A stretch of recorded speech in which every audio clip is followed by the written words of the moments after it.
Hello everyone! For today's ulam is may dilis ang inyong inday. Hoy! Pag sanay kasi mga pagkain pang mahirap ay talagang mamimiss mo ito.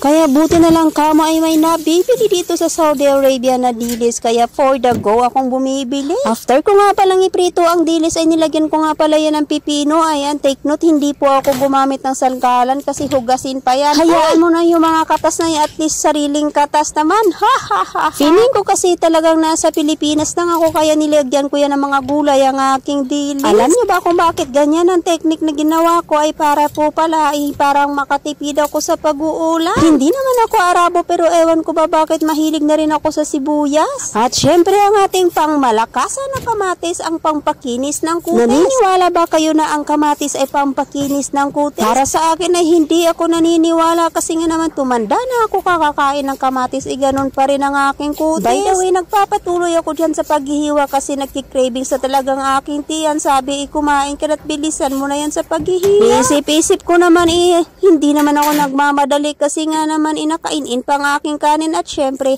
nilagyan ko nga pala yun ng lemon. Ay naku, napakaasim po ng lemon na iyan. Sa simpleng ulam na ito ay talagang masasatisfied ang iyong tiyan. Alam nyo bang nagpapagutom pa ako niyan para mas maraming aking makakain? Hoy! After nga natin malagay lahat ang mga gulay dun sa ating dilis at lalagyan muna natin yan ng pampalasang asin. Hindi naman kasi kaalata ng ating nabiling dilis kaya ito'y kering-keri lang sa ating salad na dilis. Habang hinahalo ko nga pala iyan, inatatakam na ako sa kanyang amoy at saka sa kanyang itsura. At syempre ang mga kapwa kong OFW na nanonood nito ay maglalaway na naman ito. Hay nako, sorry na po. Alam ko kasi na marami mga kababayan natin ang hindi talaga makakabili ng mga ganitong pagkain. Lalo na kung makakatagpo sila ng mahigpit na amo, sana po ay talaga namang mag-iingat at magdadasal lang po kayo. Hindi naman kasi lahat ng mga mag-a-abroad ay talagang siswertehin. Kaya ang sabi nga nila, swerte-swerte lang po talaga sa pag-a-abroad. Tama nga naman po. Basta kung makatagpo ka man ng amo na swerte-swerte ka na sa kanila ay iingatan mo ang kanilang tiwala na wag itong masira. At wag na wag kang gumawa ng mga bagay na ikakapahamak mo lalong-lalo na't wala ka sa ating bansang sinilangan. Kaya kung ano man ang mga kagustuhan ng ating mga amo, kung nang ito na may hindi nakakapahamak sa atin ay susundin lang natin ito. Ay siya nga po pala, ito na po pala ang ating dilis salad, ang ating